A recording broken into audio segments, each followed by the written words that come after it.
নমস্কার, আমি বোধসত্ত্ব খান চলে এসেছি সহজ শেয়ার বাজারের আরেকটি নতুন এপিসোড নিয়ে। প্রিয় বন্ধুরা, আশা করি সবাই ভালো আছেন এবং সুস্থ আছেন।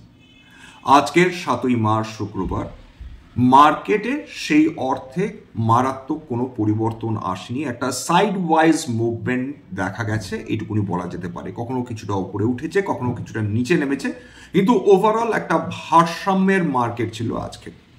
এর মধ্যে কিছু সেক্টরসে প্রফিট বুকিং এসেছে, অর্থাৎ যারা ট্রেডার্স বা যারা শর্ট টার্ম ইনভেস্টার্স ছিলেন তারা প্রফিট বুকিং করেছেন।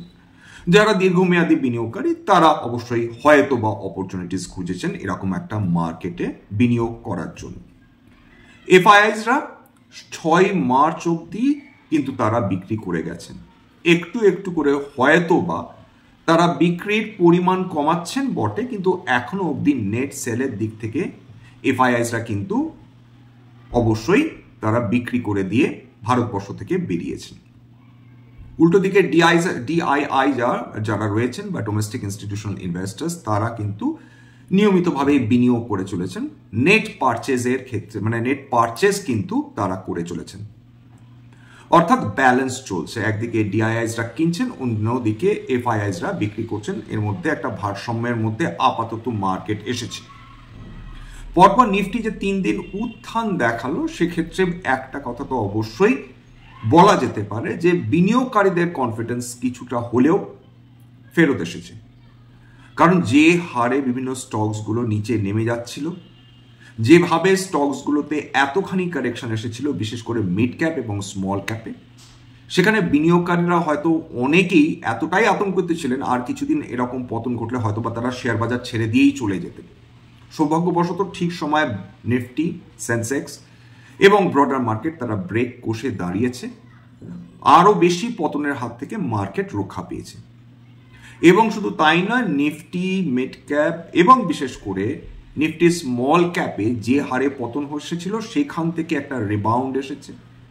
এবং বিভিন্ন মানুষ যেখানে যেমন সুযোগ পেয়েছেন, অর্থাৎ যে স্টকসগুলোতে সর্বাধিক কারেকশন এসেছিল বা যে স্টকসগুলো তাদের কাছে ফান্ডামেন্টালি ভালো মনে হচ্ছিল, সেই সুযোগটা বিনিয়োগকারীরা, দীর্ঘমেয়াদী বিনিয়োগকারীরা হয়তো বা নিয়ে ফেলেছেন এই সুযোগে বা ভবিষ্যতে নেবেন। এমন তো অবস্থায় যদি গত 3 দিন ধরে দেখেন যে লার্জ ক্যাপ সেটা যেভাবে স্টেবিলাইজ করেছে, স্মল ক্যাপের ক্ষেত্রে কিন্তু আমরা ক্রমাগত একটা উত্থান দেখে চলেছি গত 3 দিন ধরে, যেটা অবশ্যই একটা ভালো লক্ষণ। যে কোনো মার্কেট স্টেবিলিটির জন্য স্মল ক্যাপ এবং মিড ক্যাপ যদি ক্রমাগতভাবে পতন দেখতে থাকে, সেক্ষেত্রে বিনিয়োগকারীরা অনেক বেশি আতঙ্কিত হয়ে পড়ে। লার্জ ক্যাপ, আগেই বলেছি যে লার্জ ক্যাপ তাদের ক্ষেত্রে ভোলাটিলিটিটা স্মল ক্যাপ বা মিড ক্যাপের তুলনায় ইউজুয়ালি কম থাকে, পতনও কম হয় এবং উত্থানও সেই অনুপাতে কম হয়ে থাকে। অর্থাৎ উত্থান এবং পতন দুদিক থেকেই বড় বড় লার্জ ক্যাপ কোম্পানিগুলোর ক্ষেত্রে মারাত্মক কিন্তু আমরা ভোলাটিলিটি দেখি না, যেটা মিড ক্যাপ এবং স্মল ক্যাপের এমনকি মাইক্রো ক্যাপের ক্ষেত্রে দেখে থাকি। ওভারঅল এখন যেটা ঘটছে যে আস্তে আস্তে আস্তে আস্তে কিছু সংবাদ আমাদের পজিটিভ মনে হচ্ছে বা বিনিয়োগকারীরা মনে করতে চাইছেন যে এগুলো আমাদের ক্ষেত্রে পজিটিভলি কাজ করবে। তার মধ্যে কয়েকটা তো মাঝে মধ্যে আলোচনা করে থাকি, আজকেও সেটা আলোচনা করব। এর মাঝখানে একটু বিশ্ববাজারটা বোঝার চেষ্টা করি। কালকে সিভিয়ার পতন এসেছে।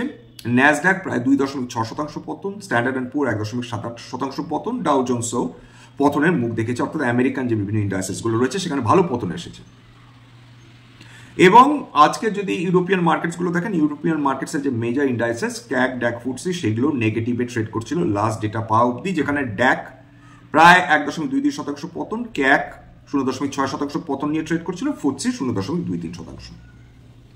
গোটা ইউরোপে যেটা বর্তমানে চলছে, একদিকে রাশিয়ার প্রতি তাদের সম্পূর্ণ যে বিশ্বাস, সেই বিশ্বাসটা তারা বহু বছর আগেই হারিয়ে ফেলেছিল। এখন তাদের আরো বেশি আতঙ্কের কারণ হয়ে দাঁড়িয়েছে রাশিয়া, কারণ আমেরিকা হাত তুলে দিয়েছে। আমেরিকার প্রেসিডেন্ট তিনি বলেছেন যে তিনি আর যুদ্ধ বিগ্রহ চান না, তিনি আর ইউক্রেনে বিশেষ করে যুদ্ধ চান না, রাশিয়া ইউক্রেন শান্তি চুক্তিতে বসুক, সেটা তার বক্তব্য।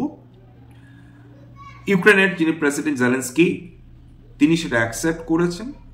রাশিয়াও এতে গড় রাজি নয়।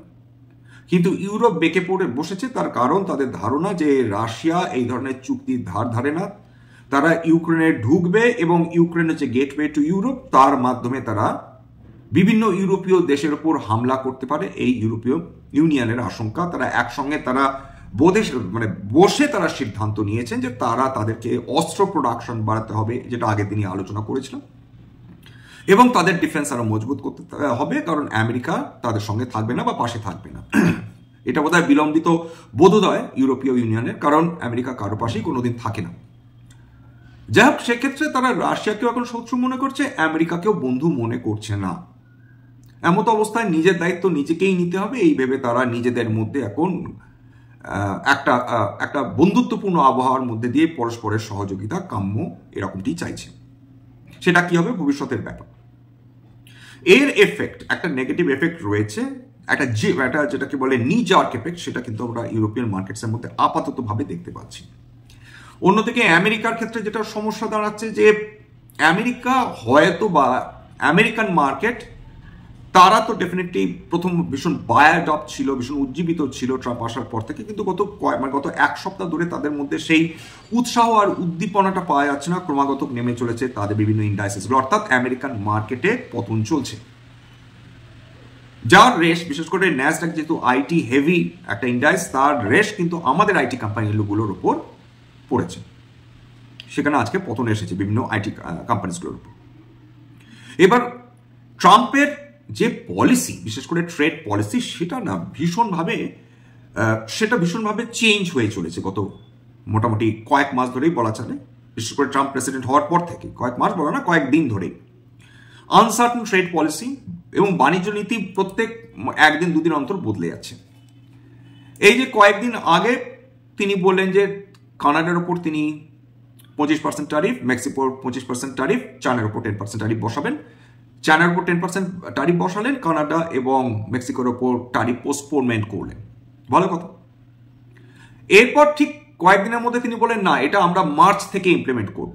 সেটাই হলো, পোস্টপোনমেন্ট হলো, অর্থাৎ এই যে শুল্ক বসানোর যে ইচ্ছাটা মার্চ থেকে শুরু হলো। দুদিনের মধ্যে আবার ট্রাম্প বলেন না, এটাও ঠিক হচ্ছে না, ঠিক পোষাচ্ছে না, আমাদের একটু বদল করতে হবে।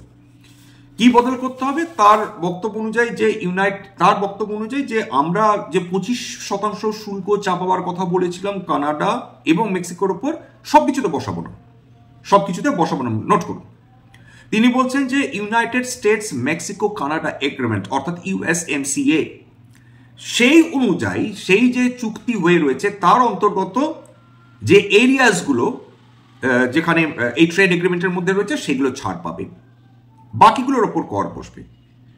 এইবার কিসের ওপর এই ইউএসএমসিএ কার পরিবর্তে এসেছিল? ন্যাফটার পরিবর্তে এসেছিল, অর্থাৎ north American free trade agreement, যেটা 1994 থেকে 2018 সাল অব্দি ছিল। তারপর ট্রাম্প প্রশাসন আসার পর ন্যাফটাকে তুলে দেওয়া হয়, তার পরিবর্তে ইউএসএমসিএ আসে এবং 2020 1 জুলাই থেকে এটা ইমপ্লিমেন্টেড হয়, এই নতুন চুক্তি সেই ন্যাফটার পরিবর্তন ইউএসএমসিএ আপ করবে।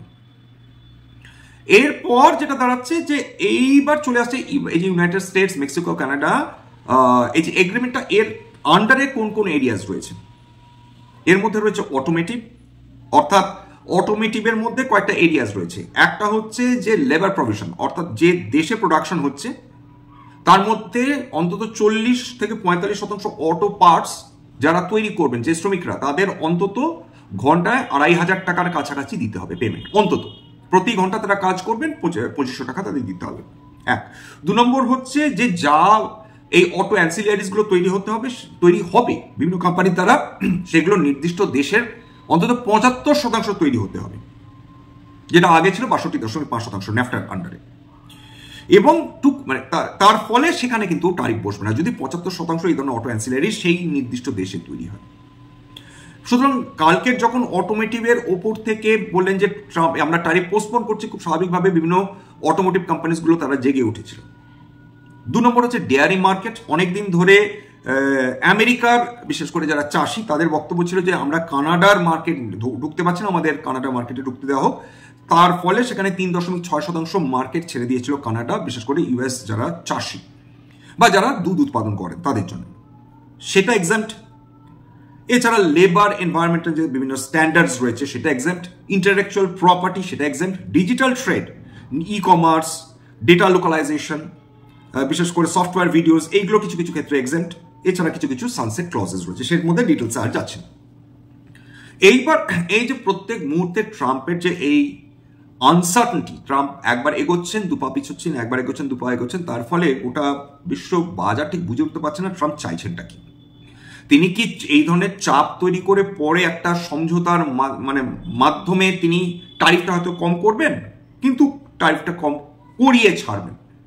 সেটা যদি করার ক্ষেত্রে যদি এটা একটা চাপ হয়, সেটা কতখানি এটা খুব একটা মানে খুব জাস্টিফায়েবল পলিসি বা খুব প্র্যাগম্যাটিক পলিসি সেটা নিয়ে তো সেটা তর্ক সাপেক্ষ, কিন্তু এটা খুব একটা যে কাজ করছে তেমনটির লক্ষণ আপাতত দেখা যাচ্ছে না। কারণ পারস্পরিক যেটা হচ্ছে যে এর উপর ঘাড়ে শুল্ক বসাচ্ছে, ও এর ঘাড়ে শুল্ক বসাচ্ছে, সেটার ফলে গোটা বিশ্ববাজার কিন্তু একটা একটা একটা অনিশ্চিত আবহাওয়ার মধ্যে দিয়ে চলার ফলে কিন্তু ইউরোপীয় মার্কেটস, এশীয় মার্কেটসও কিন্তু এখন সেটার টের পাচ্ছে। আজকের যদি এশীয় মার্কেটস দেখেন, নিকেই অর্থাৎ জাপানের ইন্ডাইস সেটা 2.22% পতন, হ্যাংসেং 0.57% পতন, কসপি 0.49% পতন, তাইওয়ান 0.6% পতন, সেট কম্পোজিট আজকে 1%-এর উপর তারা উত্থান দেখেছে, মোটামুটি উল্লেখ করার মতো। আমাদের মার্কেট ফ্ল্যাট তো গেছে, বুঝতেই পারছেন। এইবার যেটা ব্যাপার দাঁড়াচ্ছে যে মার্কেটে যেখানে এতদিন ধরে যেটা হচ্ছিল যে এশীয় মার্কেট উপরে উঠছিল, আমেরিকান মার্কেটস উপরে উঠছিল, ভারতীয় বাজার নিচে নামছিল। এরপর গত 3 দিন ধরে আমরা যেটা দেখছি যে ইউরোপীয় এবং আমেরিকান মার্কেটসে, বিশেষ করে আমেরিকান মার্কেটসে পতন চলছে। ইউরোপীয় মার্কেট কখনো উঠছে কখনো নামছে, ভলাটিলিটি বৃদ্ধি পেয়েছে। এশীয় মার্কেটস কখনো উঠছে কখনো নামছে। অর্থাৎ এই মুহূর্তে ভারতীয় মার্কেট অন্যান্য মানে বিশ্ব বাজারের তুলনায় খানিকটা স্টেবিলিটি পেয়েছে। অন্যান্য বাজারে এই যে বাজারগুলো রয়েছে বিশ্ববাজার, তার মধ্যে একটু স্টেবিলিটি পেয়েছে, যেখানে গোটা বিশ্ববাজার একটু অস্থির হয়ে রয়েছে। এরপর যেটা দাঁড়াচ্ছে যে আজকে যদি বিভিন্ন ইন্ডাইসেস গুলো খেয়াল করে দেখেন, সেখানে মারাত্মক উল্লেখ করার মতন কিছু নেই, কেবলমাত্র যে বিএসসি স্মল ক্যাপ আজকে 0.75% উত্থান দেখেছে, নিফটি আইটি 0.85% পতন দেখেছে, হেলথ বিএসসি মেটালস আজকে পজিটিভে বন্ধ হয়েছে 0.4%, বিএসসি ক্যাপিটাল গুডস 0.4% উত্থান দেখেছে, বিএসসি কনজিউমার ডিউরেবলস 1.1% পতন দেখেছে। এবার যদি বিভিন্ন সেক্টর ধরে আমরা আলোচনা করি, সেক্ষেত্রে মিডিয়া এবং এন্টারটেনমেন্ট আজকে 2%-এর উপর উত্থান দেখেছে, ফুড বিভারেজের 0.54% উত্থান, ইঞ্জিনিয়ারিং ক্যাপিটাল গুড 0.48% উত্থান, কেমিক্যাল 0.76% উত্থান। বাকিগুলো সেই অর্থে উল্লেখ করার মতন কিন্তু কিছু ঘটেনি। আজকের টপ গেনার্সের মধ্যে ছোট মেজো বড় কিছুতে এসছে, কাম ব্যাক করছে হচ্ছে ডিফেন্স কোম্পানি, ডিফেন্স সেক্টরের কোম্পানিগুলো কাম ব্যাক করছে, রেলওয়ে সেক্টরের কোম্পানিগুলো, বিভিন্ন ইনফ্রাস্ট্রাকচার কোম্পানিজগুলো, পাম্পসগুলো, হেভি ইঞ্জিনিয়ারিংগুলো, যেরকম আজকে দেখিনি, যেমন হচ্ছে আজকে সর্বাধিক যেগুলো উত্থান দেখেছে ডেটা প্যাটার্নস 14.58% উত্থান, তারপর সাদাব ইনফ্রাস্ট্রাকচার 9.98% উত্থান, রতন পাওয়ার 8.69% উত্থান, কিছু পেমেন্টস ব্যাংক ফিনো পেমেন্টস 8.36% উত্থান, অনন্তরাজ রেগুলার হারে পতন দেখছিল, অবশ্য অনেকটা উত্থান দেখেছিল আগে, সেটা আজকে 7.97% উত্থান। HIL বহু পুরাতন কোম্পানি, সেগুলো এই বিল্ডিং মেটেরিয়ালস তৈরি করতো, ছোটবেলায় দেখেছি, সেটা 7.15% উত্থান। এছাড়া রোটো পাম্প 6.8% উত্থান, গার্ডেন রিচ শিপইয়ার্ড বহুদিন পর শিরোনামে 6.78% উত্থান, আপার ইন্ডাস্ট্রিজ সেটাও দারুণ এক সময় বিনিয়োগকারীদের সম্পদ সৃষ্টি করে দিয়েছে, মাঝখানে পতন দেখছিল, সিভিয়ার পতন দেখেছে, সেটা আজকে 6.7% উত্থান। এছাড়া ডিফেন্স এবং এরোস্পেসের মধ্যে অ্যাপোলো মাইক্রোসিস্টেমস 6%-এর উপর, তাছাড়া বিভিন্ন housing finance company, small finance ব্যাংকের মধ্যে জনা স্মল ফিনান্স ব্যাংক 6%-এর উপর, আদার হাউসিং ফিনান্স 6.45%-এর উপর, জেন টেকনোলজিস দিনের পর দিন পতন দেখছিল, সেটা আজকে 6%-এর উপর উত্থান, কেএসবি পাম্পস 6%-এর উপর উত্থান। এছাড়া মিডিয়ার মধ্যে জি এন্টারটেনমেন্ট 5.9% উত্থান দেখেছে, সুজলন বহুদিন পর ফিরে এসেছে 5.41% উত্থান। আজকের যেটা আরো দুটো পজিটিভ যেটা আমাদের ক্ষেত্রে কাজ করেছে, একটা হচ্ছে ডলার ইন্ডেক্স, সেটা আবার আজকে পতন দেখেছে, লাস্ট ট্রেডিং করা অবধি 0.41% পতন নিয়ে ট্রেড করছিল 103.64। ডলার ইন্ডেক্স যত নামবে, অর্থাৎ ডলার যত দুর্বল হবে, সেটা ভারতবর্ষের পক্ষে খুব ভালো এবং বিশ্বের অন্যান্য উদীয়মান মার্কেটের পক্ষেও ভালো। এছাড়া ডলার টু রুপি, সেখানেও আজকের প্রায় মোটামুটি বেশ মানে 86.90 এর কাছাকাছি ভারতীয় মানে যেটা ডলার স্টেবিলাইজ করেছে, অর্থাৎ ভারতীয় টাকা শক্তিশালী হচ্ছে ডলারের তুলনায়, গতকালের তুলনায় প্রায় 29 পয়সা নিচে নেমেছে, যেটা আমাদের পক্ষে ডেফিনেটলি ভালো। ক্রুড অয়েল মোরালেস আজকে 1% উঠেছে, কিন্তু সেটা খুব বেশি ম্যাটার করে না। যতক্ষণ $80 নিচে থাকছে ক্রুড অয়েল বিভিন্ন ক্রুড বাস্কেটের দাম, ততক্ষণ ভারতবর্ষের পক্ষে খুব ভালো। ব্রেন্ট ক্রুড আজকে মোটামুটি $70.45 ট্রেড করছিল প্রতি ব্যারেল। মার্বান ক্রুড ওই $71 কাছাকাছি, WTI ক্রুড $67 কাছাকাছি। এছাড়া ওপেক বাস্কেট $72.5 কাছাকাছি, ইন্ডিয়ান বাস্কেট $71 কাছাকাছি ট্রেড করছিল। ভালো এটা ডেফিনেটলি, অর্থাৎ তিনটে জায়গায় আমরা আমাদের ক্ষেত্রে পজিটিভ। $1 ইন্ডেক্স কম হওয়া, ডলার দুর্বল হওয়া টাকার তুলনায়, 3 আন্তর্জাতিক বাজারে তেলের দাম কমে যাওয়া ভারতবর্ষের জন্য ডেফিনেটলি ভালো। এইটা ফ্যাক্টরসগুলো কিন্তু কাজে, উপরন্তু আমেরিকান মার্কেটসগুলো খুব একটা ভালো পারফর্ম করছে না, একদিক থেকে ভালো। এবং ডেফিনেটলি ওদের ট্রেজারি ইল্ড, 10 ইয়ার ট্রেজারি ইল্ড, সেটা যত কমবে সেটা ভারতবর্ষের পক্ষে ভালো। এবার চলে আসি আজকের যে কোম্পানিজগুলো, বিশেষ করে ফিউচার্স অ্যান্ড অপশনসের মধ্যে যারা আজকের পতন দেখেছে। কল্যাণ জুয়েলার্স 4%-এর উপর পতন, মহানগর গ্যাস প্রায় 4%, জোম্যাটো 3.8%-এর কাছে পতন, IndusInd bank 3.6%, Oracle financial services 3.27% পতন, 197 পেটিএম 3%-এর কাছে পতন, কামিন্স ইন্ডিয়া 2.5%-এর কাছে পতন। এছাড়া ডিকসন টেকনোলজিস 2.42%, এফএসএনই নাইকা 2.35%, তাছাড়া ম্যাক্রোটেক ডেভেলপার্স 2.21% পতন, প্রেস্টিজ স্টেটস 2.29% পতন, ইন্টারগ্লোব এভিয়েশনও প্রায় 2%-এর কাছে পতন, ডেলিভারি 2.2%, পতন, আর এলটিআই মাইন্ডট্রি 2.1% পতন। অর্থাৎ আজকের আইটি কোম্পানিগুলোতে পতন এসেছে এবং আজকের মানে উল্লেখ করার মতন সেই অর্থে মারাত্মক পতন হয়েছে এমন কোনো কিছুতেই নেই। রিলায়েন্স অনেকদিন পর ফেরত এসেছে। একটি ক্রেডিট রেটিং এজেন্সি বলেছে যে রিলায়েন্সের রিটেল ভালো করতে পারে, তাদের যে রিলায়েন্স জিও আছে সেখানে হয়তো তারা তাদের যে প্যাকেজেসগুলো আছে তার দাম বৃদ্ধি করতে পারে, সেক্ষেত্রে রিলায়েন্স ভালো করতে পারে। কিন্তু সেটা তারা একটা সার্টেন টার্গেট দিয়েছে, কিন্তু সেটা তাদের মতন। আপাতত রিলায়েন্স এখনো গোটা বছরের জন্য, মানে যদি লাস্ট 1 ইয়ার দেখে, সেখানে এখনো নেগেটিভ রয়েছে। আজকে এখানেই শেষ করব। প্রথম কথা এইটুকুনি, আপাতত বিনিয়োগকারীরা কিছুটা স্বস্তি পেয়েছেন, কিছুটা মানে মারাত্মক নিশ্চিন্ত না হলেও কিছুটা নিশ্চিন্তে তারা ঘুমোতে যেতে পারছেন, যেটা ডেফিনেটলি ভালো। মার্কেট এর উত্থান পতন এরকম ভাবেই হয়, খুব ঘাবড়েও দেয়, আবার মাঝে মাঝে মানুষকে চমকে দিয়ে উত্থানও দেখায়। এইভাবেই কিন্তু শেয়ার বাজারে আমরা আস্তে আস্তে দেখি যে মার্কেট ক্রমাগত উপরের দিকে উঠতে থাকে। এখানে স্ট্যান্ডার্ড ডিসক্লোজার যে কোম্পানিগুলো নিয়ে আলোচনা করলাম, হতে পারে তার মধ্যে কয়েকটা কোম্পানিতে আমার বা আমার পরিবারের বিনিয়োগ থাকলেও থাকতে পারে। ভবিষ্যতে যদি আমরা নতুন করে কিনি বা বিক্রি করি, তাহলে আগামী বিজ্ঞপ্তি দিয়ে কিনতে বা বিক্রি করতে পারবো না। স্ট্যান্ডার্ড ডিসক্লেমার, এটা কেবলমাত্র একটা এডুকেশন চ্যানেল, বাঙালি বিনিয়োগকারীদের ইনভেস্টার অ্যাওয়ারনেস বৃদ্ধির জন্য। এখানে কোনো ধরনের শেয়ারের buy sell, recommendation, suggestion, advice এমনকি ইনফ্লুয়েন্স করা হয় না। আমার কথা শুনে যদি কোনো শেয়ারের ব্যাপারে আপনার বাই সেলের সিদ্ধান্ত নেন, সেক্ষেত্রে ক্ষতির মুখোমুখি হতে পারেন। সুতরাং সবসময় একজন সেবি রেজিস্টার্ড ইনভেস্টমেন্ট অ্যাডভাইজারের পরামর্শ নেওয়ার চেষ্টা করবেন, সেক্ষেত্রে আপনারা উপকৃত হলেও হতে পারেন বা নিজের ডিউ ডিলিজেন্স করার চেষ্টা করবেন। সবার শেষে যেটা বলে থাকি, যদি এই ধরনের এপিসোডস আপনাদের সত্যি ভালো লাগে, প্লিজ একটা লাইক দেবেন, প্লিজ সাবস্ক্রাইব করবেন, এবং যদি সত্যিই মনে হয় আমাদের বাঙালি ভাই বোনদের কাজে লাগবে, নিজের গ্রুপে শেয়ার করে দেবেন। নমস্কার।